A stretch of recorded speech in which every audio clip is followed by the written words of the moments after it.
लग्नाचा पहिला दिवस होता. रिद्धीने उंबरठा ओलांडताच घराचे अंगण आनंदाने भरून गेले. नवीन सुनेला पाहण्यासाठी सर्वजण उत्सुक होते. सासू शारदा देवीने तिला जवळ घेतले आणि मिठी मारली. प्रेमाने म्हणाल्या, मुली, आता हे घर तुझे आहे. घाबरण्यासारखे काही नाही. त्यांच्या डोळ्यात खरं प्रेम होतं. तळ्यात मोठी सून सुजाता समोरून खूप गोड हसत आली आणि रिद्धीचा हात धरून म्हणाली, चल चल धाकटी सूनबाई, बरं झालं तू आलीस. आता मी एकटी राहणार नाही आणि माझे कामही वाटून जाईल. तिचं बोलणं ऐकून सगळे हसायला लागले. रिद्धीला वाटले की तिची जाऊबाई खरोखरच खूप छान आहे. तिच्या हावभावांमध्ये एक विचित्र चमक होती, जणू काही तिची प्रत्येक गोष्टीवर पकड आहे. मग सुजाता तिच्या सासूला सर्वांसमोर म्हणाली, हे बघा आई, आता आपले स्वयंपाकघर अजून व्यवस्थित होईल. आता धाकटी सून पण मला मदत करेल. शारदा देवी हसली आणि म्हणाली, हो नक्कीच, तुम्ही दोघे मिळून घर सांभाळा. रिद्धीला आतापर्यंत कल्पना नव्हती की या घराची खरी मालकीण तिची सासू नसून ही गोड बोलणारी तिची जाऊबाई आहे. सकाळी सर्वजण नाश्त्याच्या टेबलवर बसले होते. सासू शारदा देवी पराठा तोडत हसत होत्या. मग सुजाता प्रेमाने म्हणाली, आई, धाकटीने आज पोहे बनवले आहेत. मी सोबत होती. तुम्ही ते चाखून पहा. रिद्धीने प्लेट्स व्यवस्थित ठेवल्या आणि ग्लासात पाणी भरताना तिला दिसले की सर्वांच्या नजरा सुजातावर आहेत. सुजाताने हळुवारपणे तिच्या मनगटावर दाब दिला आणि ती कुजबुजली. काळजी करू नकोस माझ्या लहान बहिणी, मी आहे ना इथे. मग मोठ्याने म्हणाली, रिद्धी प्लीज मला मिठाचा डब्बा दे. रिद्धी जशी मीठ द्यायला लागली तसे सुजाताने शांतपणे पोहेंच्या भांड्यात 1 चमचा मीठ टाकले आणि क्षणात चमचा धुवून बाजूला ठेवला. सासूने पहिला घास घेतला तेव्हा ती म्हणाली, थोडे मीठ जास्त आहे. सुजाता लगेच गोड आवाजात म्हणाली, अहो आई, मला माफ करा. रिद्धी अजून शिकत आहे. मी तिला काळजी घ्यायला सांगितले होते. रिद्धीला धक्का बसला, पण काहीही न बोलता तिने मान खाली केली. सासू सहज म्हणाली, काय हरकत नाही बाळा, शिकत असताना हे होणं शक्य आहे. सुजाता हसली आणि विषय बदलला आणि म्हणाली, आई, बघा किती मेहनतीने आहे. छोटी, कालच मी स्वयंपाकघरातील डबे एका ठिकाणाहून दुसऱ्या ठिकाणी हलवले जेणेकरून तिला ते सोपे होईल.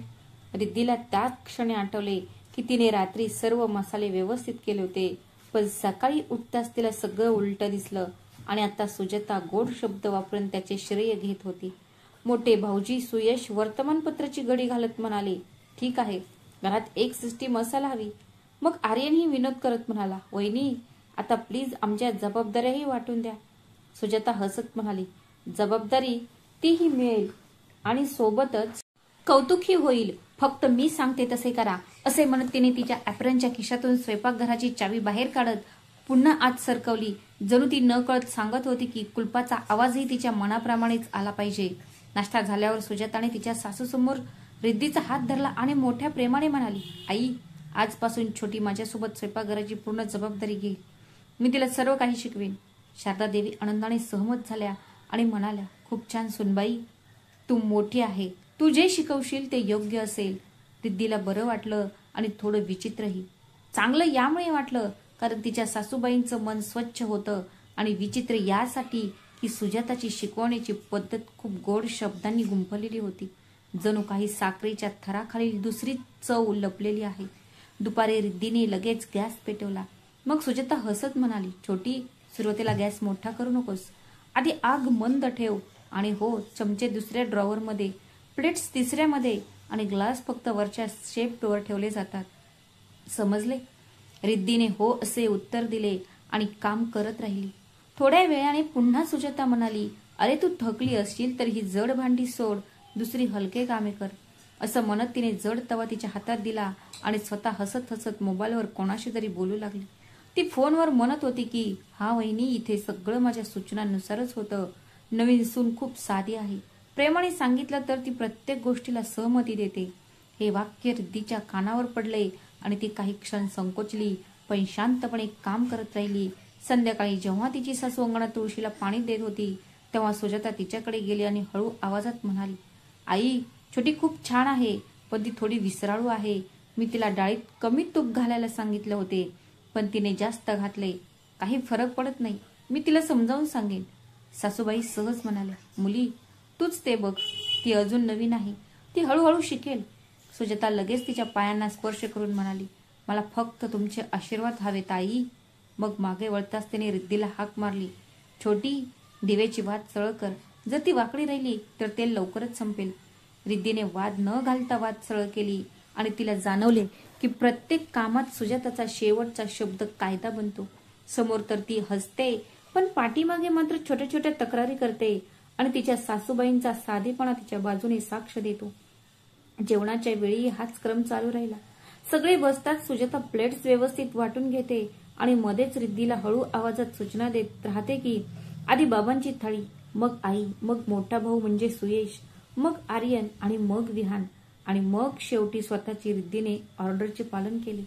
तिच्या सासूबाई हसल्या आणि म्हणाल्या, वा, काय व्यवस्था आहे.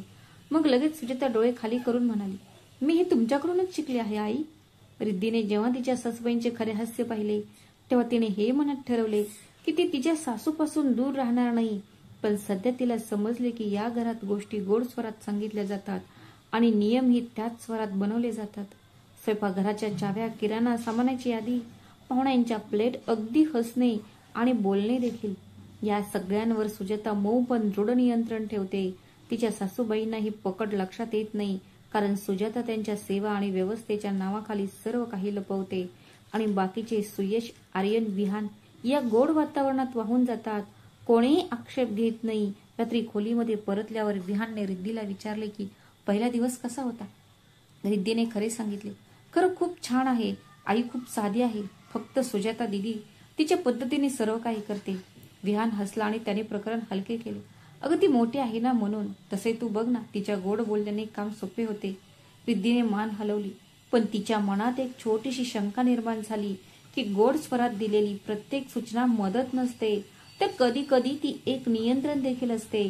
तिने थांबून विचार केला आणि ठरवले की ती घाईघाईत काहीही सिद्ध करणार नाही.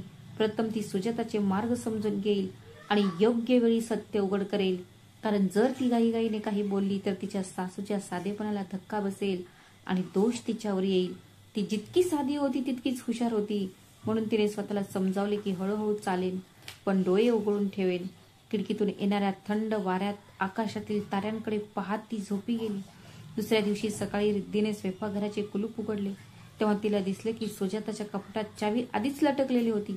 हे पाहून तिला धक्काच बसला, कारण रात्री झोपण्यापूर्वी तिने स्वतः चावी कुलपाला लावली होती. मग तिथे सुजाता हसत हसत आली आणि म्हणाली, अरे छोटी, तू खूप भोळी आहेस. जर तू घरातल्या वस्तू अशाच सोडल्या तर त्या हरवूही शकतात. मला वाटले की चावी सुरक्षित असावी म्हणून मी ती माझ्या कपाटात ठेवली. आतापासून मी रोज रात्री त्याची काळजी घेईन.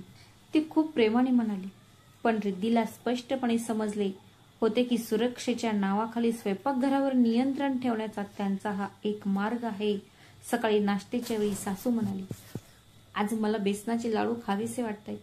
सुजाता लगेच उत्तर देत म्हणाली, हो आई, नक्कीच मी बनवेन, पण छोटीही सोबत असावी जेणेकरून तीही शिकू शकेल. असं म्हणत तिने रिद्धीकडे काम सोपवलं आणि तिच्या समोर उभी राहून ती सूचना देऊ लागली, तूप कमी घाल. अरे हा चमचा मोठा नाही, छोटा घे. अरे आधी पीठ भाजून घे आणि नंतर साखर घाल. सर्वांसमोर ती अशी दाखवत होती जणू काही ती शिकवत आहे, पण खरी मेहनत तर रिद्धी करत होती. शेवटी जेव्हा लाडू तयार झाले तेव्हा सर्वांनी सुजाताचे कौतुक केले. वा, काय चव आहे. रिद्धी शांतपणे हसली. दुपारी दुकानदार आला. तो म्हणाला, वहिनी, या महिन्याचे बिल. रिद्धीला वाटले की कदाचित सासू सांगतील, पण सुजाता लगेच पुढे झाली. हो भैया, बघा, आणखी 2 किलो मीठ आणि तेल लिहून ठेव. मी काल इतर सर्व गोष्टींची यादी बनवली आहे. रिद्धीने काळजीपूर्वक पाहिले. यादीत सुजाताचे नाव लिहिलेले होते. ती हळुवारपणे म्हणाली, दीदी, काल मी एक यादी लिहिली होती. सुजाता लगेच हसली आणि म्हणाली, हो हो छोटी, तू बरोबर लिहिलं आहेस. मी फक्त काही दुरुस्त केले आहेत. आईला माझे हस्ताक्षर वाचण्याची सवय आहे. असं म्हणत तिने तिच्या सासूकडे पाहिले. शारदा देवीने होकारार्थी मान हलवली. तिला हे सर्व सामान्य वाटले. संध्याकाळी सासू आणि सुजाता अंगणात तुळशीजवळ बसून बोलत होत्या. सुजाता खूप गोड आवाजात म्हणाली, आई, छोटी खूप छान आहे, पण तिला अजून गोष्टी कशा हाताळायच्या हे माहीत नाही. सकाळी मी बघितलं की चावी कुलपात सोडली होती. जर ती हरवली असती तर खूप मोठी समस्या झाली असती. सासू एकदम शांतपणे म्हणाली, हो, तू बरोबर बोलत आहेस. ती हळूहळू सगळं शिकेल. रिद्धी आतून हे सगळं ऐकत होती. तिचं मन जड झालं होतं. तिला माहित होतं की तिने चावी कुलपात सोडली नव्हती. स्वतः सुजाताने ती बाहेर काढून ठेवली होती. रात्री जेव्हा सगळे झोपायला गेले तेव्हा रिद्धीने ठरवलं की ती आता अधिक काळजीपूर्वक पाहेल. दुसऱ्या दिवशी तिने स्वयंपाकघरात एक छोटासा कागद शांतपणे लपवला. ज्यावर लिहिले होते की चावी कुलूपात नाही. तिने मनात ठरवले की पुढच्या वेळी जर सुजाता पुन्हा तोच खेळ खेळली तर तिच्याकडे पुरावा असेल. त्या रात्री बेडवर झोपताना ती विचार करत होती की हे घर किती वेगळं आहे. वर पाहता सगळे हसतात आणि बोलतात, पण आतून सगळं एका व्यक्तीच्या इशाऱ्यावर चालतं. हे तिच्या सासूबाईंना समजत नाही, कारण सुजाता तिला प्रत्येक वेळी गोड बोलून पटवून देते. पण आता रिद्धीने ठरवलं होतं की ती फक्त साधी बनून राहणार नाही, तर ती सत्य उघड करण्यासाठी योग्य वेळेची वाट पाहेल. दुसऱ्या दिवशी सकाळीही तेच घडले. रिद्धी चहा बनवून ट्रे व्यवस्थित करून स्वयंपाकघरातून बाहेर पडताच तिला दिसले की सुजाता पुन्हा कपाटात चाव्या लटकवत होती. ती हसली आणि म्हणाली, बघ छोटी, आजही तू कुलूप उघडे ठेवले होतेस. जर बाहेरचे कोणी हे पाहिले असते तर सासू शारदादेवीजवळ बसून तुळशीला पाणी घालत होत्या. सुजाताचे म्हणणे ऐकून ती म्हणाली, मुली काळजी घे, घराची चावी खूप मोठी जबाबदारी आहे. रिद्धीच्या मनात एक वेदना जाणवत होती, पण तिने काल रात्री लपवून ठेवलेला कागद शांतपणे बाहेर काढला. तिने तो कागद तिच्या सासूला दाखवला आणि म्हणाली, हे बघा आई, मी काल रात्री स्वतःही लिहिले होते, कारण तेव्हा ही चावी कुलूपात नव्हती. याचा अर्थ मी काहीही चूक केली नव्हती. सासूने चकित होऊन कागद वाचला आणि त्यांना धक्का बसला. मग तिने सुजाताकडे पाहिले. सुजाता क्षणभर संकोचली, पण लगेच गोड हसली आणि म्हणाली, अरे आई, मी ती स्वतः काढली होती. छोटीला वारंवार अडवणे योग्य नाही, म्हणून मी ते स्वतःच ठेवावे असे मला वाटले. माझा अर्थ असा होता की तिला अस्वस्थ वाटू नये. कदाचित मी जरा जास्तच विचार केला असेल. शारदादेवी साधी स्वभावाची होती. तिने संभाषण तिथेच संपवले आणि म्हणाली, ठीक आहे, तुम्ही दोघे मिळून ते हाताळा. पण रिद्धीने स्पष्टपणे पाहिले होते की सुजाताच्या चेहऱ्यावर क्षणभर भीती दिसून आली होती. दिवस जात राहिले आणि सुजाता नाव प्रत्येक कामाशी जोडले जायचे. खरेदी करणे, नातेवाईकांचे स्वागत करणे, पूजेची तयारी करणे. ती पुढे येऊन म्हणायची, आई, मी हे सगळं सांभाळीन. छोटीला अजून माहीत नाही आणि तिच्या सासूबाई तिच्या गोड आवाजावर विश्वास ठेवायच्या. पण आता रिद्धी सावध होऊ लागली होती. तिला वाटायचं की जेव्हा तिला जाणवले की सुजाता तिच्या चुका दाखवते तेव्हा ती खोट्या किंवा अर्धसत्यावर आधारित असते. उदाहरणार्थ, एके दिवशी डाळीत जास्त मीठ होते म्हणून सुजाता सर्वांसमोर म्हणाली, मी छोटीला काळजी घेण्यास सांगितले होते, पण कदाचित ती विसरली असेल की तर प्रत्यक्षात डाळीमध्ये मीठ तिने स्वतःच टाकले होते. रात्री रिद्धी विहानला म्हणाली, मला वाटतं दीदी जाणून बुजून मला चुकीचं सिद्ध करत आहे. विहानने तिचे बोलणं हलकं केलं आणि म्हणाला, अरे तू असा काय विचार करत आहेस? वहिनी अशी नाहीये. सगळ्यांचं भलं व्हावं असं तिला वाटतं. रिद्धीने मनात विचार केला की जर विहानला हे समजेना तर हळूहळू सर्वांना हे सत्य दाखवावे लागेल. आता रिद्धीकडे किल्लीचा पहिला पुरावा होता. तिने ठरवलं की आत्तापासून ती प्रत्येक लहान गोष्टीकडे काळजीपूर्वक पाहेल आणि संधी आल्यावर सत्य उघड करेल.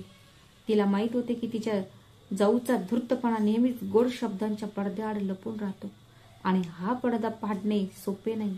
पण पहिल्यांदाच तिला खात्री झाली की ती आता एकटी नाहीये.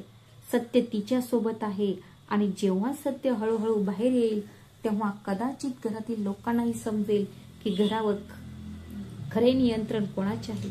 घरात गणेश चतुर्थीची तयारी सुरू होती. अंगणात रांगोळी काढली जात होती. तुळशी मंदिराजवळ पूजास्थळ उभारले जात होते आणि स्वयंपाकघरात विविध पदार्थ बनवले जात होते. शारदादेवी खूप आनंदी झाल्या आणि म्हणाल्या, यावेळी दोन्ही सुना घरात आहेत. पूजा मोठ्या थाटामाटात होईल. हे ऐकून सुजाता आणि रिद्धीने लगेचच काम हाती घेतले आणि म्हणाली, हो आई, तुम्ही आरामात बसा. मी आणि छोटी सगळे काम एकत्र करू. रिद्धीने पूर्ण समर्पणाने काम सुरू केले. तिने बेसन भाजून लाडू बनवले आणि मिठाई तयार केल्या. सुजाता आधी मध्ये येऊन गोड आवाजात सूचना देत होती. ती तिला सांगत राहिली, जास्त तूप घालू नकोस छोटी. अरे हे काजू वर सजव. हो हो आणि आता साखर घालू नकोस, नाहीतर ते घट्ट होईल. सर्वांना वाटले की सुजाता खरोखर छोट्या सुनबाईला शिकवत होती. पण रिद्धी मला समजले होते की हा तिचा एक मार्ग आहे, काम करून घेणे आणि श्रेय स्वतः घेणे. संध्याकाळी सर्वजण पूजेची तयारी करत होते तेव्हा अचानक सुजाता ओरडली, आई, हा लाडू कडू झाले आहेत. कदाचित छोटीने बेसन व्यवस्थित भाजले नसेल. सर्वांचे लक्ष लगेच तिकडे गेले. रिद्धीची प्लेट हातात हल्ली. तिला आठवले की तिने बेसन चांगले भाजले होते. तिने धाडस एकवटले आणि म्हणाली, आई, मी ते काळजीपूर्वक भाजले होते. मला वाटत नाही की त्यात काही दोष आहे. सासूने एक लाडू उचलला आणि तो चाखला. काही वेळ आस्वाद घेतला आणि मग म्हणाली, अरे हे खूप छान बनवले आहेत. मला यात कोणताही कडूपणा वाटत नाही. सर्वांच्या नजरा सुजातावर होत्या. सुजाता क्षणभर गोंधळली, पण लगेच हसल्याने म्हणाली, अरे कदाचित मी चुकली असेल. नाहीतरी पूजेसाठी धावपळ करून खूप थकली आहे. आई, तुम्हाला माहीत तर आहे, छोटी अजून नवीन आहे, म्हणूनच मी खूप लक्ष देते. शारदादेवी रिद्धीकडे पाहत प्रेमाने म्हणाली, तुझा स्वयंपाक खूप स्वादिष्ट आहे सुनबाई, भविष्यात घाबरू नकोस. रिद्धीचे डोळे भरून आले. तिच्या सासूबाईंनी सर्वांसमोर तिचं कौतुक करण्याची पहिलीच वेळ होती. सुजाता हसली, पण तिला आतून खूप वाईट वाटले. तिचा प्लॅन पहिल्यांदाच फसला होता. रिद्धीने स्वतःशीच विचार केला, सत्य लपवता तर येते, पण जास्त काळ नाही. त्या रात्री जेव्हा सर्वजण झोपले होते तेव्हा सुजाता बराच वेळ तिच्या खोलीत फिरत राहिली. तिला वाटले की तिची धाकटी सून तिने निर्माण केलेल्या सापळ्यातून हळूहळू बाहेर येत आहे. दुसरीकडे पहिल्यांदाच रिद्धीच्या मनात विश्वास जागा झाला होता की जर तिने धीर धरला तर एक दिवस सत्य सर्वांसमोर येईल, नक्की येईल. काही दिवसांनी घरातील वातावरण पुन्हा बदलले. महिन्याचा पहिला आठवडा होता आणि नेहमीप्रमाणे किराणा मालाची यादी बनवायची होती. सासू शारदादेवी प्रेमाने म्हणाल्या, आता सामानात खूप गोष्टी वाढल्या आहेत. आता घरात 2 सोनं आहेत, मिळून हिशोब ठेवा. सुजाता लगेच हसली आणि म्हणाली, आई काळजी करू नका, मी नेहमीच यादी बनवत आली आहे. आता छोटीही माझ्यासोबत बसली तर आणखी चांगले होईल. तिने पेन आणि कागद उचलला आणि रिद्धीला तिच्या शेजारी बसवले. रिद्धीने पूर्ण प्रामाणिकपणे हिशोब लिहायला सुरुवात केली. तांदूळ 5 किलो, डाळी 3 किलो, तेल 5 किलो. मग सुजाता मध्येच अडवून म्हणाली, अरे 8 किलो तांदूळ लिहा, आपल्या घरात अचानक पाहुणे येतात. मग रिद्धी म्हणाली, दीदी आई तर म्हणाली 5 किलो लिहा. मग सुजाता गोड आवाजात म्हणाली, अगं आईला काळजी वाटते की जास्त खर्च होऊ नये, पण घराची इज्जत जपावी लागेल ना, तू फक्त 8 लिही. रिद्धीने ते संकोचून लिहिले. दुसऱ्या दिवशी किराणा दुकानदार आला तेव्हा सुजाताने त्याला तीच यादी दिली. काही वेळाने बिल आल्यावर कुल रक्कम अपेक्षेपेक्षाही जास्त झाली. शारदादेवी आश्चर्यचकित झाल्या आणि म्हणाल्या, यावेळी इतके का आले?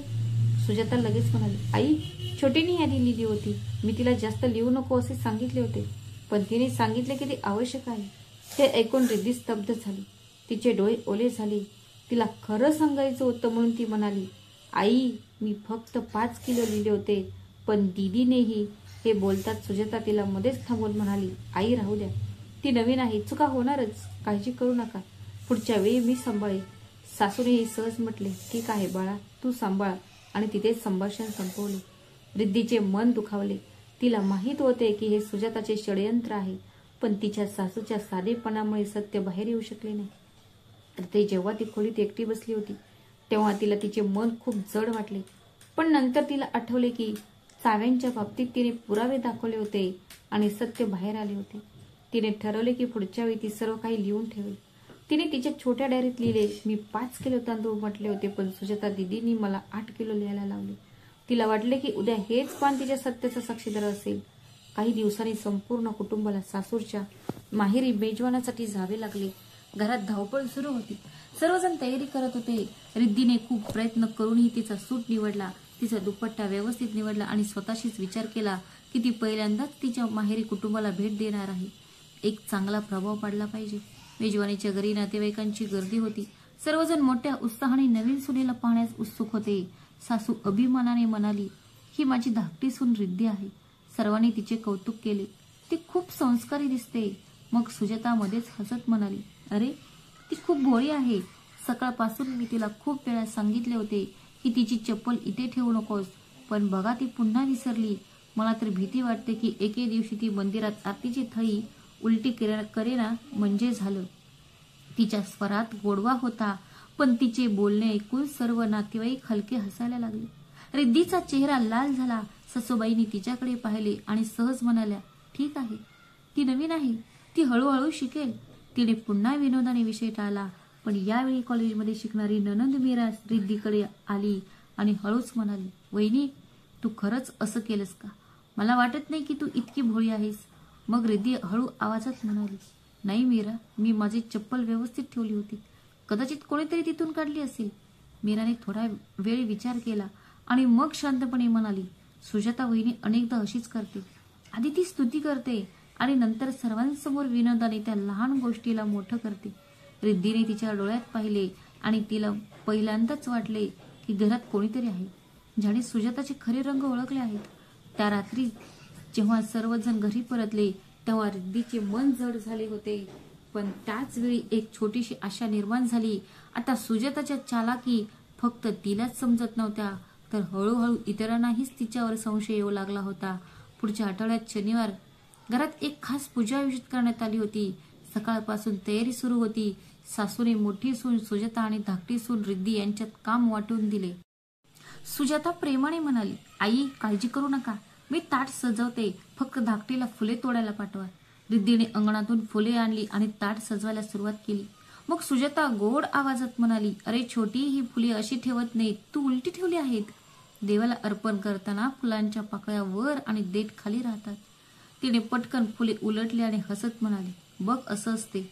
काही वेळाने पूजा सुरू झाल्यावर अचानक सुजाता सर्वांसमोर म्हणाली, आई बघा ना, छोटीने तूप न घालता ताटात दिवा ठेवला होता. जर मी पाहिला नसता तर आजची पूजा अपूर्ण राहिली असती. सासूबाईंनी आश्चर्याने रिद्धीकडे पाहिले. रिद्धीचे हृदय पिळवटून गेले. तिला आठवले की तिने स्वतःच ताटात दिवा ठेवला होता आणि त्यात तूप घातले होते. तळ्यात नणंद मीरा ही पुढे आली आणि म्हणाली, आई मी ते स्वतःच्या डोळ्यांनी पाहिले होते. रिद्धी वहिनीने दिव्यात तूप घातले होते. कदाचित दिवा लावताना तूप थोडेसे सांडले असेल, पण तिने चूक केली नव्हती. खोली क्षणभर शांतता पसरली आणि सर्वांच्या नजरा सुजातावर केल्या. मग सुजाता हसली आणि म्हणाली, अरे मी घाईघाईत ते चुकीचे बघितले असेल. असो मीरा, तू लहान आहेस, तू तुझ्या वहिनीची बाजू तर घेणारच. तिने संभाषण विनोदात बदलण्याचा प्रयत्न केला, पण मीराच्या चेहऱ्यावरील गांभीर्य स्पष्टपणे दर्शवत होते की पहिल्यांदाच ती रिद्धीसोबत उघडपणे उभी आहे. सासूने हलके हास्य करत म्हटले, ठीक आहे, आता अजून वाद नको. देव सर्व काही पाहत आहे. पूजा पूर्ण भक्तीने करावी, भांडण करून नाही. रिद्धीचे डोळे ओले झाले, पण तिच्या मनात धाडसही निर्माण झाले. पहिल्यांदाच कोणीतरी तिच्या सत्याला सर्वांसमोर सांगितले होते. तिला वाटले की आता हळूहळू सुजाताचा खरा चेहरा उघड होऊ लागेल. सुजाता बाहेरून हसत राहिली, पण आतून तिला याबद्दल खूप वाईट वाटत होते. तिला वाटले की जर मीरा वारंवार छोटीला साथ देत राहिली तर तिचा खेळ बिघडेल. त्याच रात्री तिने ठरवले की पुढच्या वेळी ती एक मोठी खेळ खेळेल, जेणेकरून धाकट्या सुनेची प्रतिमा सर्वांसमोर खराब होईल. काही दिवसांनी घरात गोंधळ उडाला, कारण सासूच्या माहेरचे नातेवाईक येणार होते. शारदादेवी म्हणाली, त्यांच्या स्वागतासाठी दागिन्यांची पेटी बाहेर काढा, जेणेकरून काही चांगले दागिने घालू शकेल. हे ऐकून सुजाता लगेच म्हणाली, हो आई, मी ते घेऊन येते. तिने अतिशय नाट्यमय पद्धतीने कपाटातून ती पेटी बाहेर काढली आणि सर्वांसमोर ठेवली. रिद्धीही तिथेच होती. सुजाता गोड हास्य देऊन म्हणाली, छोटी, तू दागिने काढून स्वच्छ कर, बाकी मी काम बघते. रिद्धी सहमत झाली आणि दागिने स्वच्छ करू लागली. पाहुणे आले आणि संध्याकाळी निघून गेले. सर्वजण बसले होते तेव्हा अचानक सुजाता मोठ्याने म्हणाली, अरे आई, तुमची सोन्याच्या बांगड्या तर गायब आहेत. मी सकाळी तर पाहिल्या होत्या. हे ऐकून सर्वांना धक्का बसला. शारदादेवी घाबरल्या आणि म्हणाल्या, काय? माझ्या बांगड्या, त्या कुठे गेल्या? सुजाता गंभीर चेहऱ्याने म्हणाली, मी बॉक्समधील सर्व दागिने छोटीला स्वच्छ करायला दिले होते. आता फक्त तीच सांगू शकते की बांगड्या कुठे गेल्या. सर्वांना धक्का बसला. सर्वांची नजर रिद्धीवर पडली. तिचा चेहरा फिकट पडला. ती थरथरत्या आवाजात म्हणाली, आई, मी सर्व दागिने स्वच्छ करून परत बॉक्समध्ये ठेवले होते. मला माहित नाही बांगड्या कुठे गेल्या. सुजाता अजूनही गोड स्वरात म्हणाली, अरे छोटी, जर तू चुकून कुठेतरी ठेवले असतील तर हो म्हणून स्वीकार. आपण कुटुंबातील सदस्य आहोत, अनोळखी नाही. सासूबाईंचा चेहरा काळजीने भरला. मग मीरा पुढे झाली आणि म्हणाली, थांब आई, मी तुला आत्ता सांगते. मग ती स्वयंपाकघरात धावत गेली आणि एका डब्यातून कापडात गुंडाळलेल्या त्याच बांगड्या बाहेर घेऊन आली आणि सर्वांसमोर म्हणली, या बांगड्या मला स्वयंपाकघराच्या कोपऱ्यात सापडल्या. कदाचित कोणीतरी त्या जाणून बुजून तिथे ठेवले असतील. सुजाता क्षणभर घाबरली, पण ती शांत झाली आणि म्हणाली, अरे कदाचित मीच चुकून तिथे ठेवले असतील. पूजा करण्याच्या घाईत मी ते विसरले असेल. तिने बनावट हास्य करत विषय टाळला. सासूने सुटकेचा निश्वास सोडला आणि म्हणाली, चला, सापडल्या तरी. देवाचे खूप खूप आभार. मग रिद्धीकडे पाहून ती म्हणाली, मुली, तू काळजी करू नकोस. रिद्धीचे डोळे भरून आले. तिला समजले की ही एक सामान्य चूक नव्हती, तर तिला अडकवण्याची एक युक्ती होती. परंतु पहिल्यांदाच एखाद्याच्या समोर सुजाताचे गुपित उघड झाले होते. मीराने रिद्धीचा हात हळुवारपणे धरला आणि ती कुजबुजली. घाबरू नकोस वहिनी, मी सगळं पाहत आहे. आता सत्य हळूहळू सर्वांसमोर येईल. आजकाल घरात खूप खर्च होत असायचा. कधी नातेवाईक यायचे, कधी पूजापाठ असायचे, तर कधी मुलांच्या अभ्यासाच्या बहाण्याने. एके दिवशी सासू अंगणात बसून म्हणाली, महिन्याचे बजेट बिघडत चाललं आहे. मला कळेनाच झालं आहे की पैसे इतक्या लवकर कसे संपतात. सुजाता लगेच खूप प्रेमाने म्हणाली, आई तुम्ही काळजी का करता, मी घरचे सगळे हिशोब सांभाळते, तुम्ही फक्त मला तुमचा आशीर्वाद द्या. तिने हुशारीने रजिस्टर उचलले आणि म्हणाली, हे बघा त्यात सगळे हिशोब लिहिलेले आहेत. तिच्या सासूबाईंचा तिच्यावर पूर्ण विश्वास होता म्हणून तिने रजिस्टर उघडलेही नाही. दुसऱ्या दिवशी अचानक सुजाता सर्वांसमोर म्हणाली, आई मी हिशोब पाहिला, गेल्या आठवड्यात बाजारातून ज्या भाज्या आणि राशन आणले होते त्यातील 100 रुपये कमी पडले आहेत. कदाचित छोटी विसरली असेल. रिद्धी आश्चर्यचकित झाली आणि म्हणाली, नाही दीदी, मी पूर्ण बिल भरले होते. किराणा दुकानदाराला पूर्ण पैसे दिले आणि पावतीही घेतली होती. सुजाता लगेच गोड आवाजात म्हणाली, अरे मी फक्त विचारत होती, कदाचित पावती हरवली असेल. छोटी नवीन आहे, तिला हिशोब ठेवण्याची सवय नाही. मग सासूने सहज म्हटले, ठीक आहे, पुढे काळजी घे मुली. रिद्धीचे मन दुखावले होते. तिला वाटले की तिची सर्व मेहनत आणि प्रामाणिकपणा वाया गेली आहे. पण तिने हार मानली नाही. तिने लगेच तिच्या कपाटातून पावती काढली आणि तिच्या सासूला आणून दिली आणि म्हणाली, आई ही पावती आहे, मी पूर्ण हिशोब ठेवला आहे. पावती पाहून शारदादेवी म्हणाली, हो सगळं बरोबर आहे. तिने सुजाताकडे पाहिले आणि म्हणाली, सुजाता तू इतक्या लवकर कसा निर्णय घेतला, ही चूक छोटीच आहे. सुजाता क्षणभर स्तब्ध झाली. मग ती हसली आणि म्हणाली, अरे आई माझा अर्थ असा होता की जर चूक झाली असेल तर ती सांभाळून घे, नाहीतर खात्यात काही चुका होणारच. खोलीत क्षणभर शांतता पसरली. पहिल्यांदाच सासू गप्प बसल्या. आईच्या चेहऱ्यावर थोडीशी शंका आली. जवळच उभी असलेली मीरा लगेच म्हणाली, आई मी देखील हे पाहिलं आहे की जेव्हा छोटी वहिनीने किराणा दुकानदाराला पूर्ण रक्कम दिली, कदाचित सुजाता वहिनी काही जास्त विचार करते. रिद्धीने मीराकडे कृतज्ञ नजरेने पाहिले. सर्वांसमोर सुजाताचा गोडवा हळूहळू कडू होत चालला आहे असे वाटत होते. त्या रात्री खोलीत बसलेल्या रिद्धीने तिची डायरी उघडली आणि लिहिले, आज मला आणखी एक पुरावा मिळाला. दागिन्यानंतर आता पैशाचा दोष. सत्य हळूहळू सर्वांसमोर येईल. फक्त धीर धर. काही दिवसांनी घरी मोठी मेजवानी आयोजित करण्यात आली होती. दूर दूरहून नातेवाईक आले होते. अंगणात एक पंडाल उभारण्यात आला होता. संपूर्ण वातावरण रंगीबेरंगी दिव्यांनी आणि स्वादिष्ट पदार्थांच्या सुगंधाने भरलेले होते.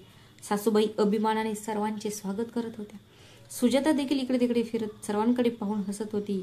जेवणाची वेळ झाली तेव्हा रिद्धी ताट्यांमध्ये मिठाई वाटत होती. तेवढ्यात अचानक सुजाता मोठ्या आवाजात म्हणाली, अरे तू हे काय केलंस छोटी, तू खीरमध्ये मीठ टाकलंस, सर्व पाहुणे काय विचार करतील. सर्वांच्या नजरा रिद्धीवर खिळल्या होत्या. तिचा चेहरा फिका पडला होता. तिला स्पष्ट आठवलं की तिने खीरमध्ये फक्त साखर घातली होती, मिठाला तर हात देखील लावला नव्हता. नातेवाईकांमध्ये एक मंद कुजबूज सुरू झाली. रिद्धी थरथरत्या आवाजात म्हणाली, नाही दीदी, मी मीठ घातले नाही, काहीतरी वेगळंच कारण असेल.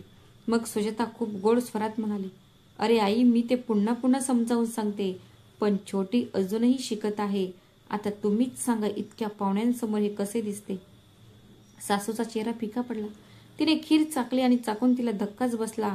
मिठाऐवजी खीर तर पूर्णपणे गोड आहे, त्याची चव तर खूप चांगली आहे. सर्व नातेवाईकांनी खीर चाकली आणि मान हलवली. हो यात काही हरकत नाही. सगळं वातावरण बदललं. आता सगळ्यांच्या नजरा सुजातावर होत्या.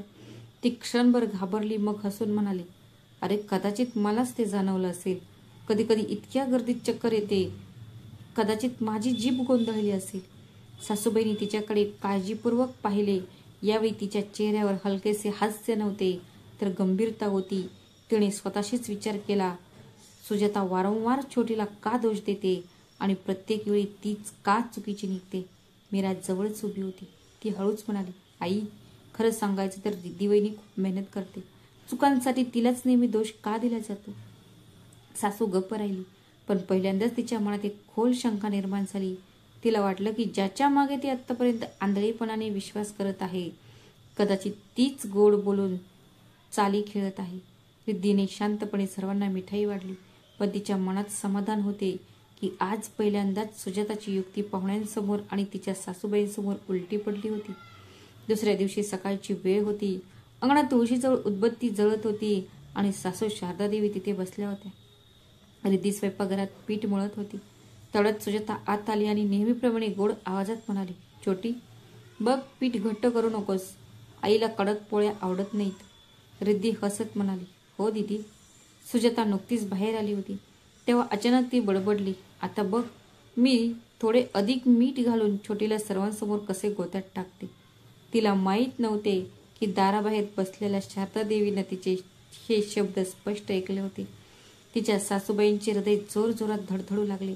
तिने लगेच स्वतःला सावरले आणि शांतपणे बसली. थोड्या वेळाने जेव्हा चपात्या तयार झाल्या तेव्हा सुजाता मोठ्या आवाजात म्हणाली, आई, रोट्या बघा, त्यात खूप मीठ आहे. मी छोटीला काळजी घ्यायला सांगितलेलं होतं, पण कदाचित ती पुन्हा विसरली असेल. सासूने काही न बोलता चपातीचा तुकडा तोडला आणि खाल्ला आणि ती शांत आवाजात म्हणाली, मीठ अगदी ठीक आहे, मला तर काही चुकीचं दिसत नाही. रिद्धीने सुटकेचा निश्वास सोडला, पण सासूची नजर थेट सुजातावर होती. तिच्या मनात अजिबात शंका नव्हती की घराची सूत्रे मोठ्या सुनीकडे आहेत आणि तीच सर्वांना गोड बोलून मोहित करत होती आणि तिच्यानुसार चालवत होती. संध्याकाळी जेवण करून सर्वजण आपापल्या खोल्यांमध्ये गेले तेव्हा शारदादेवी वरांड्यात बसल्या होत्या. ती एकटी बसून विचार करत राहिली. तिला जाणवले की सुजाता तिच्या साधेपणाचा आणि विश्वासाचा फायदा घेऊन वर्षानुवर्ष घर चालवत आहे. धाकटी सून नवीन आहे, पण तिचं सत्य हळूहळू बाहेर येत आहे. तिने मनात ठरवले, आता मला डोळे उघडावे लागतील. जर मी गप्प राहिले तर हे घर नेहमीच चुकीच्या हातात राहील. दुसऱ्या दिवशी सकाळचे दृश्य वेगळे होते. अंगणात तुळशीच्या रोपाला पाणी दिल्यानंतर सासू वरांड्यात बसल्या होत्या. रिद्धीने चहा बनवला आणि ट्रे सर्वांसमोर ठेवला. सुजाता नेहमीप्रमाणे हसत म्हणाली, आई बघा, मी छोटीला सांगितलेलं होतं की चहात दूध कमी टाकत जा, नाहीतर ते फाटते. तुम्हीच चाकून घ्या. आजचा चहा ही माझ्या सूचनेनुसार बनवली आहे. रिद्धी काहीच बोलली नाही. ती फक्त शांत उभी राहिली.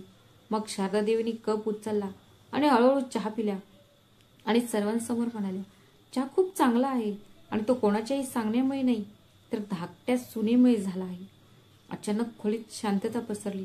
सुजाताचे हास्य क्षणभर थांबले. तिने स्वतःवर पुन्हा शांतता मिळवली आणि म्हणाली, अरे आई, मला तर फक्त मदत करायची होती. शारदादेवी खंबीर आवाजात म्हणाली, मदत करणे आणि ऑर्डर देणे यात फरक आहे सुजाता. आत्तापासून छोटीला शिकू द्या. तिला तिच्या पद्धतीने काम करू द्या. मी बघत आहे तू नेहमीच तिला चूक शोधायचा प्रयत्न करत आहेस आणि बहुतेकदा चूक तुझ्याच बोलण्यामुळे उद्भवते. हे ऐकून मीरा आणि आर्यन दोघांनीही एकमेकांकडे पाहिले, जसे दोघांनाही यातून आराम मिळाला आहे. विहान पण शांतपणे हसला, कारण पहिल्यांदाच त्याच्या आईने उघडपणे धाकट्या सुनीची बाजू घेतली होती. रिद्धीचे डोळे अश्रूंनी भरले. तिने तिच्या सासूच्या पायांना स्पर्श केला आणि म्हणाली, आई, तुमचा विश्वास हाच माझ्या विश्वासाचे एकमेव कारण आहे. सुजाताचा चेहरा फिकट पडला होता. तिने प्रकरण हलके करण्याचा प्रयत्न केला. अरे आई, तुम्ही मला चुकीचं समजत आहात. मला तर नेहमी कुटुंबाचे कल्याण व्हावे असे वाटतं. पण यावेळी शारदादेवीच्या डोळ्यात कडकपणा होता. ती स्पष्टपणे म्हणाली, जे लोक चांगले वागतात ते पुन्हा पुन्हा कोणाचा अपमान करत नाहीत. लक्षात असू दे, आता या घरात फक्त तुझे नाही तर सर्वांचे चालेल. हे ऐकून सुजाता आतून संतापली. पहिल्यांदाच तिचे गोड बोलणे सर्वांसमोर निष्प्रभ झाले होते. ही गोष्ट सुजाताच्या हृदयात खोलवर रुजली होती की सासूबाईंनी पहिल्यांदाच सर्वांसमोर धाकट्या सुनेची बाजू घेतली. त्या रात्री तिला बराच वेळ झोप येत नव्हती आणि ती विचार करत राहिली, जर आईचा रिद्धीवरचा विश्वास वाढला तर माझी पकड सैल होईल. मला असे काहीतरी करावे लागेल जेणेकरून सर्वजण पुन्हा माझ्या बाजूने असतील. पुढच्या आठवड्यात घरात एक मोठा समारंभ होता. दूरच्या नातेवाईकांना आमंत्रित केले होते. अंगण सजवले जात होते. रिद्धी मनापासून तयारीत व्यस्त होती. तिने दारावर फुलांचा एक सुंदर हार बनवला होता आणि मिठाईची प्लेट ही सजवली होती. धाकटी सून किती मेहनतीने काम करत आहे सर्वजण पाहत होते. सुजाता हे सर्व सहन करू शकली नाही. तिने मनात ठरवले की ती आजच रिद्धीची प्रतिमा खराब करेल. रात्री जेव्हा सर्व पाहुणे आले आणि मंडपात पूजा सुरू झाली तेव्हा अचानक सुजाता मोठ्या आवाजात म्हणाली, अरे हे काय केलं छोटीने?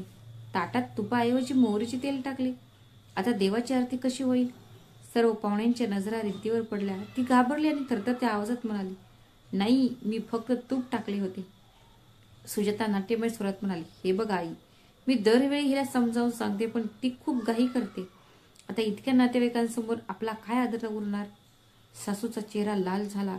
ती लगेच उठली, हातात प्लेट घेतली आणि दिव्याच्या ज्वाळेचा वास घेतला. ती सर्वांसमोर ठाम आवाजात म्हणाली, हे शुद्ध तूप आहे, मोहरीचे तेल नाही. रिद्धीने काही चूक केलेली नाही. जर कोणी खोटे पसरवण्याचा प्रयत्न केला तर मी ते सहन करणार नाही. संपूर्ण मंडप स्तब्ध झाला. नातेवाईक आपसात कुजबुजू लागले.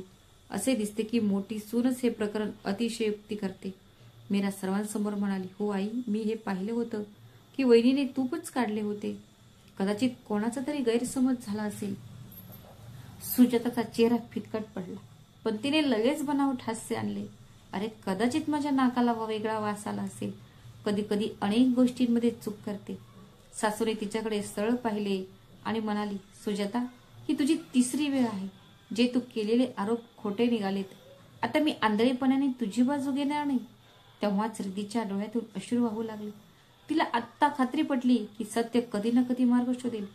दुसरीकडे सुजाता रागाने लाल झाली होती. तिचे सत्य तिच्या नातेवाईकांसमोर उघड झाले होते. या प्रकरणाने तिच्या अहंकाराला मोठा धक्का बसला.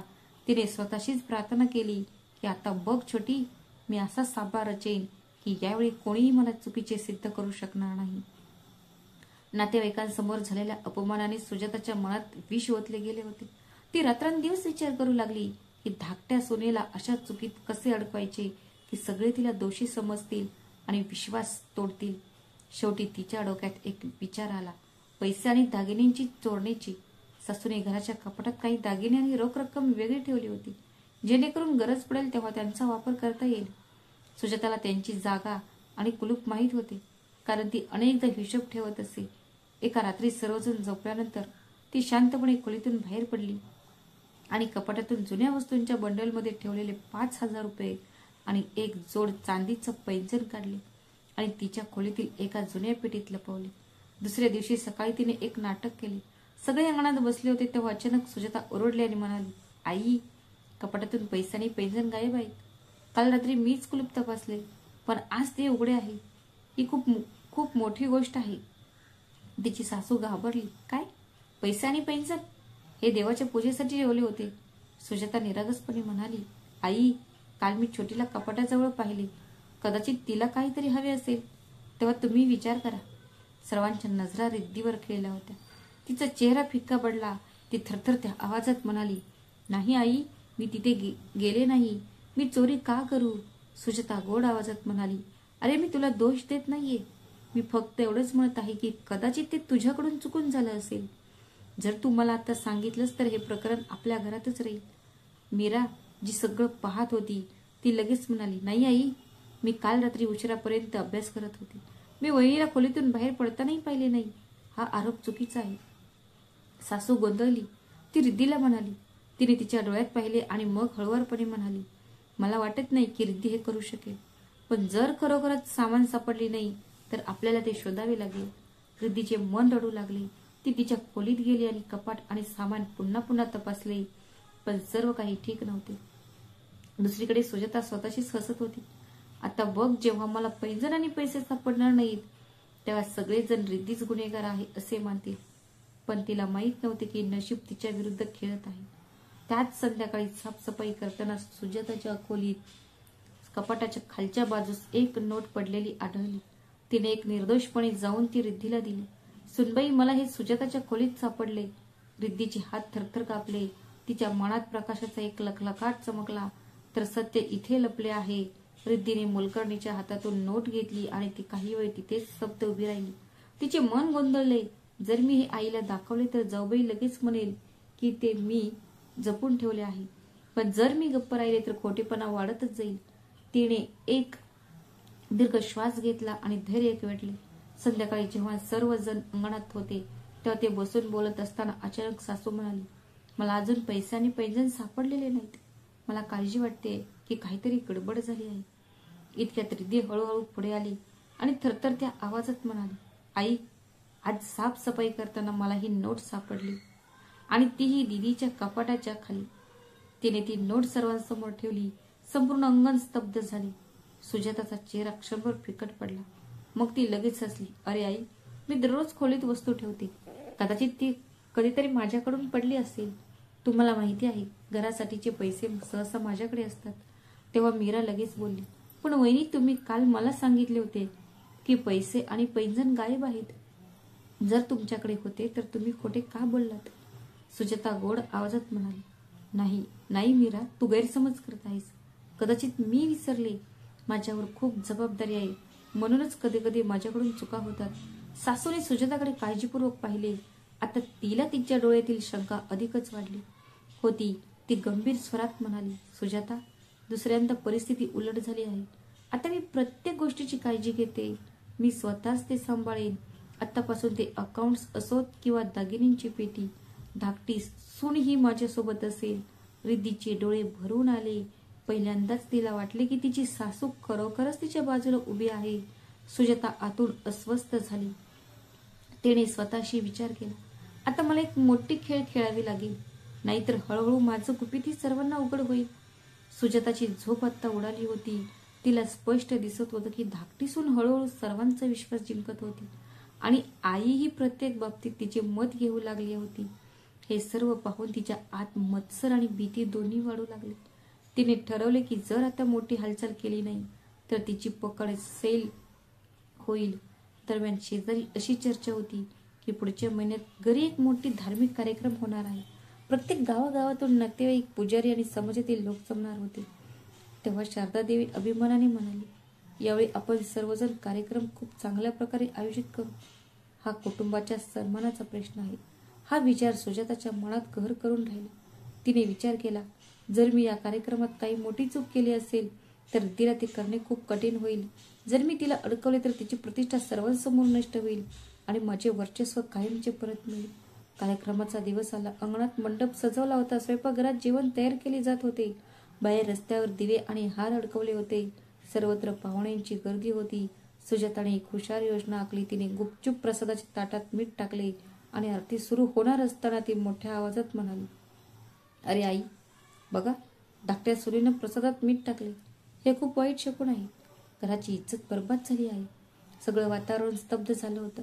सर्वांच्या नजरा रिद्धीवर खिळल्या होत्या. तिचं हृदय थरथर कापत होतं. ती रडत म्हणाली, आई, मी असं काहीही केलेलं नाही. मी खीर बनवली होती आणि त्यात फक्त साखर घातली होती. कोणी काही बोलण्यापूर्वीच मीरा धावत आली. तिने प्रसाद वाटला होता.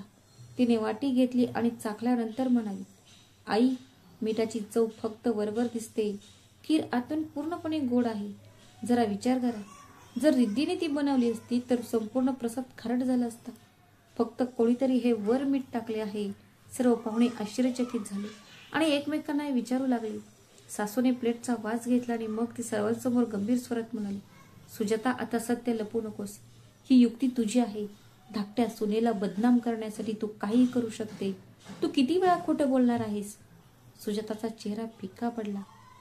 तिच्या तोंडातून शब्द निघेना असा झाला. नातेवाईक आपापसात कुजबुजू लागले. असे दिसते की मोठी सूनच अडचणी निर्माण करते. रिद्धीच्या डोळ्यात अश्रू आले, पण यावेळी ती रडली नाही. ती धाडसाने म्हणाली, आई, लोक मला समजतात की नाही याची मला पर्वा नाही, पण तुम्हाला सत्य माहीत आहे. माझ्यासाठी ते पुरेसे आहे. शारदा देवी तिच्या डोक्याला हात लावत म्हणाली, मुली, आज सर्वांसमोर स्पष्ट झालं आहे की तुझे हृदय शुद्ध आहे. आता हे घर फक्त तुझ्यामुळेच उजळून निघेल. सुजाताची युक्ती अखेर सर्वांसमोर पकडली गेली. नातेवाईकांचे बोलणे आता तिच्याकडे वळत होते. आता परिस्थिती तिच्याकडे वळू लागली होती. सासूचाही रिद्धीवरचा विश्वास हळूहळू वाढत होता. हे सर्व पाहून सुजाता आतून घाबरली, पण तिचा अहंकार तिला शांत बसू देत नव्हता. ती स्वतःशीच म्हणाली, जर मी शेवटचा मोठा जुगार खेळले नाही तर हे माझ्या हातातून निसटेल. माझा असा कोणताही प्लॅन नाही. सर्वजण पुन्हा रिद्धीला दोष ठरवतील आणि माझा आदर परत मिळेल यासाठी एक कट रचला जाईल. काही दिवसांनी संधी आली. शारदा देवीच्या नावाने बँकेतून काही पैसे येणार होते, जे तिच्या जुन्या विमा खात्यातून मिळणार होते. शारदा देवी अतिशय निरागसपणे म्हणाली, हे पैसे सुनांच्या हातूनच सुरक्षित राहतील. सुजाता, तू आणि रिद्धी दोघींनी मिळून त्यांची काळजी घ्यावी. हे ऐकून सुजाताच्या मनात एक खोडकर विचार आला. तिने शांतपणे लिफाफ्यातून 5,000 रुपये काढले आणि उर्वरित रक्कम तशीच ठेवली. मग एका रात्री तिने कपाटाचे कुलूप अर्धवट तोडले. ती दार उघडे ठेवून झोपी गेली. दुसऱ्या दिवशी सकाळी तिने घाबरल्याचे नाटक केले. आई, कपाटाचे कुलूप उघडे आहे आणि पैसेही कमी आहेत. मी काल रात्री रिद्धीला इकडे तिकडे फिरताना पाहिले. कदाचित तिने चुकून कुलूप नीट लावले नसेल. शारदा देवीचा चेहरा खाली उतरला आणि लगेच रिद्धीला हाक मारली, रिद्धी, तू कपाटात गेली होती का? रिद्धी स्तब्ध झाली आणि थरथरत्या आवाजात म्हणाली, आई, मी तिथे गेली नव्हती. मला माहीत नव्हते ते पैसे कुठे ठेवले आहेत. सुजाताने शब्दाला आणखी चालना देत म्हणाली, आई, तुम्ही मला चुकीचं समजू नका, पण ही छोटीशी चूक पुन्हा पुन्हा का होत आहे? आधी दागिन्यांचा प्रश्न, मग स्वयंपाकघराच्या जेवणाचा आणि आता पैशांचा प्रश्न. कुठेतरी हलगर्जीपणा आहे. घरातील वातावरण बिघडलं आहे. सुयश आणि आर्यनही गप्प झाले. पण यावेळी मीरा सळ उभी राहिली. आई, तुम्ही माझ्यावर विश्वास ठेवा. काल रात्री मी सुजाता वहिनींना कपाट उघडताना पाहिले. मी तिला विचारले तेव्हा तिने सांगितले की कुलूप नीट बसला आहे का ते तपासत आहे. खोलीत शांतता पसरली. सुजाताचा चेहरा लाल झाला. तिने लगेच बनावट हास्य देऊन परिस्थिती हाताळण्याचा प्रयत्न केला. अरे मीरा, तू चुकीचं समजत आहेस. मी फक्त कुलूप तपासत होते. मी पैशांना हातही लावला नाही. पण शारदा देवी यावेळी गप्प बसल्या नाहीत. त्या कडक आवाजात म्हणाल्या, पुरे झाले सुजाता. आता प्रत्येक वेळी रिद्धीला दोष देणे थांबवा. हे घर तुमच्या गोड बोलण्याने चालणार नाही. खरं सांग, तू पैसे चोरले आहेत? हे तू घेतले आहे की नाही? सुजाता रागाने थरथर कापत होती. तिचे ओठ हलत होते, पण शब्द बाहेर पडत नव्हते. संपूर्ण घर तिच्याकडे संशयास्पद नजरेने पाहत होते. रिद्धीचे हृदय धडधडत होते, पण तिला वाटत होते की सत्याचा विजय होणार आहे.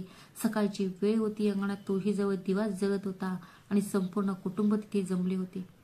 सासू शारदा देवी यांनी सर्वांसमोर आवाज उठवला, आज या घराचे सत्य बाहेर येईल. सुजाता, तू वारंवार रिद्धीला दोष देऊन माझा विश्वास तोडण्याचा प्रयत्न केला आहेस. आता मला सांग, पैसे कुठे गेले? सुजाताचा चेहरा फिकट पडला. तिने निर्दोष असल्याचे भासवले. आई, तुम्ही माझ्यावर संशय का घेत आहात? मी काहीही केलेले नाही. रिद्धी असू शकते. तेव्हा शारदा देवीने तिला थांबवले आणि म्हणाल्या, पुरे झाले. आता रिद्धी विरुद्ध एकही शब्द बोलू नकोस. मी काल तुला माझ्या स्वतःच्या डोळ्यांनी कपाटाजवळ पाहिले आणि मीराही तेच म्हणाली. आता खोटे बोलून चालणार नाही. घरातील वातावरण खूप खराब झाले. आतापर्यंत नेहमीच गप्प राहिलेला सुयश पहिल्यांदाच बोलला, आई बरोबर आहे.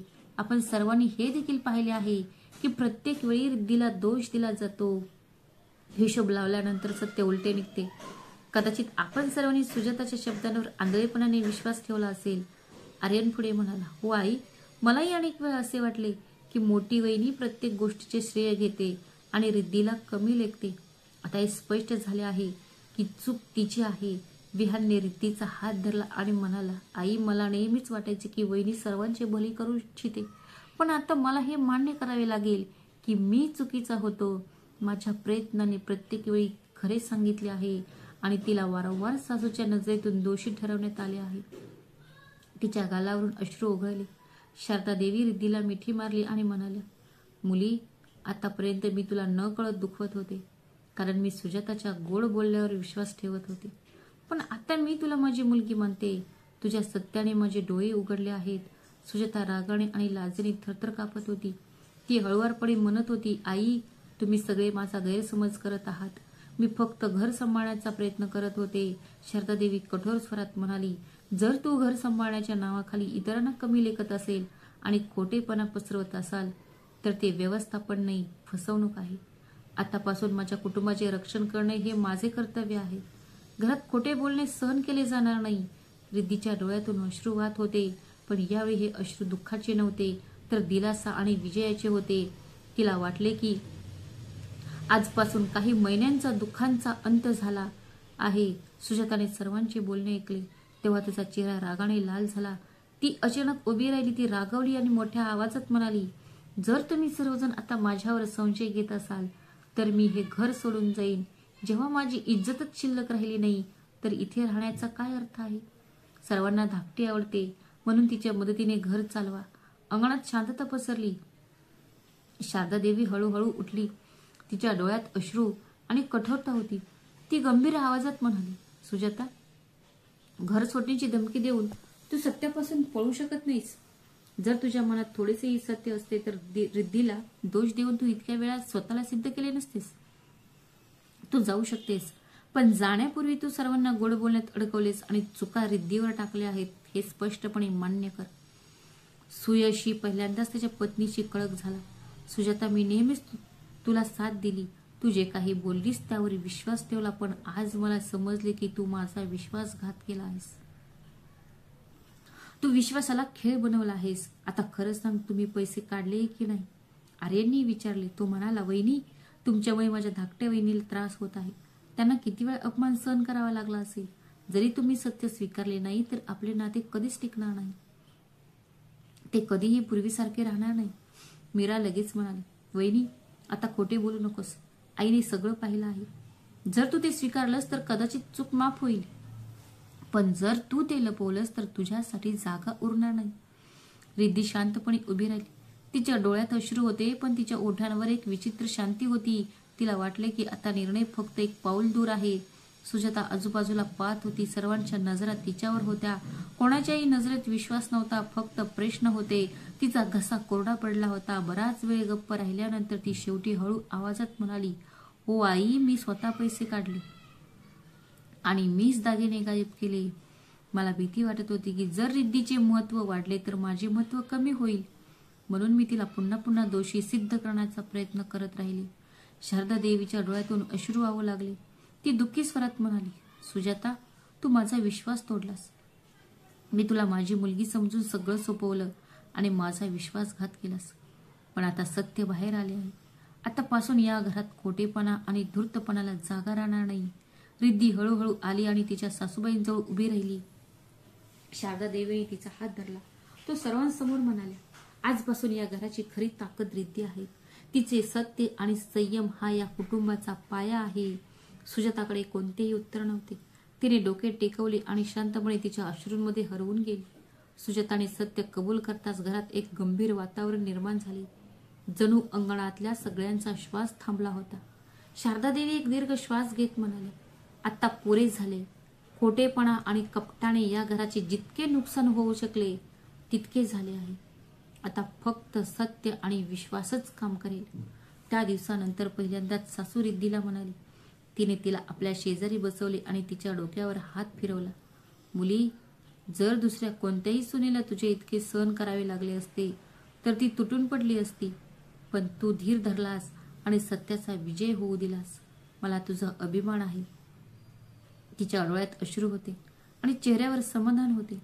विहानेही रिद्धीला सर्वांसमोर तिचा हात धरून म्हणाला, "आज मला कळले की माझी पत्नी किती खंबीर आहे आणि खरी आहे.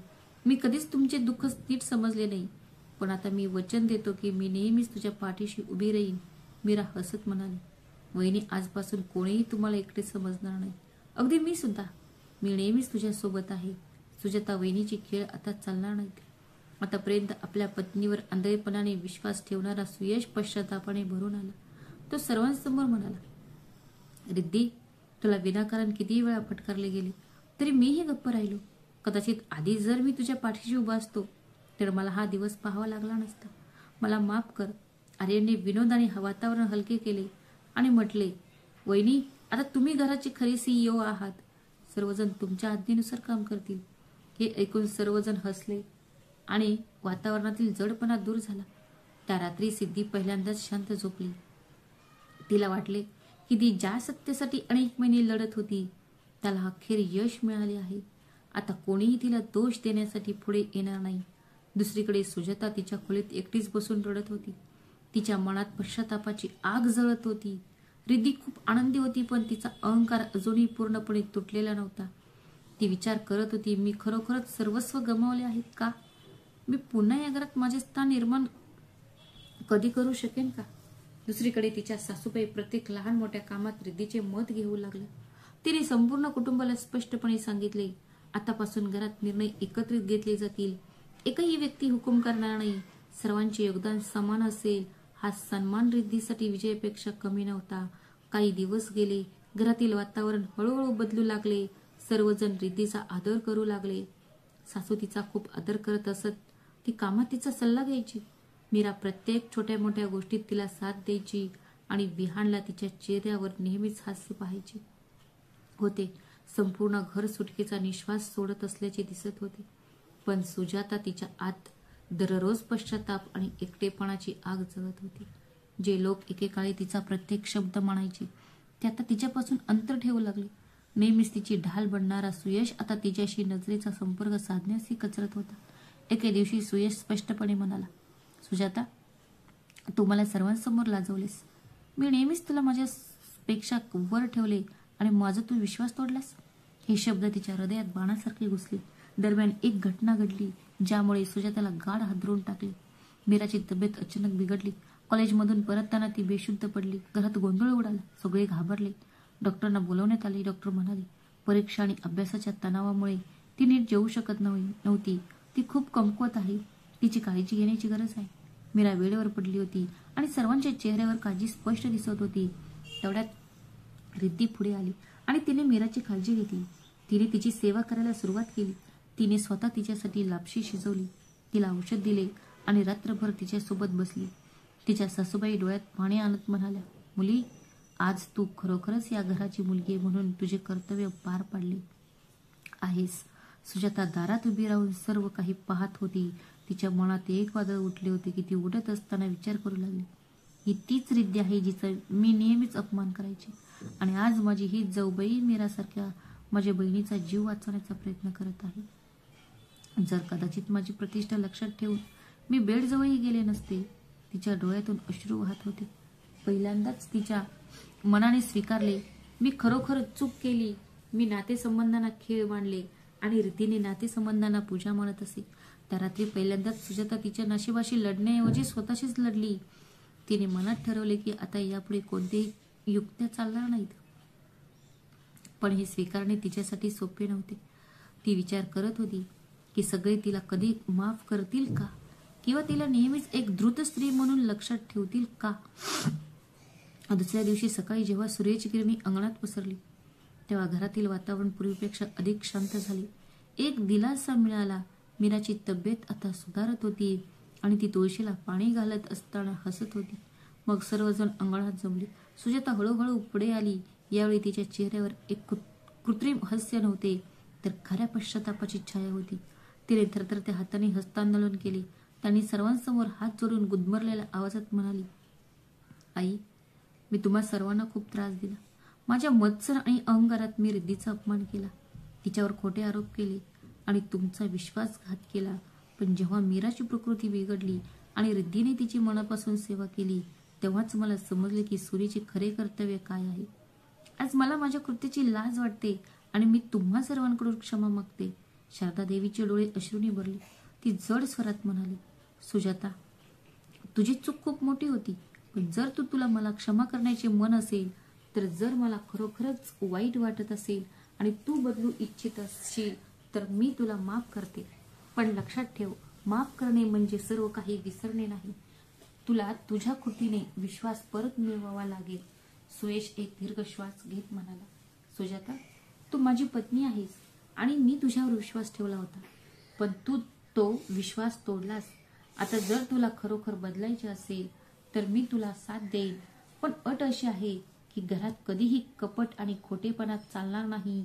आता फक्त सत्य असेल. हे ऐकून सुजाता रडत रडत रिद्धीच्या पायाशी बसली. ती थरथरत्या आवाजात म्हणाली, रिद्धी, तू नेहमीच मला तुझी बहीण मानत होतीस आणि मी तुला कटात अडकवले होते.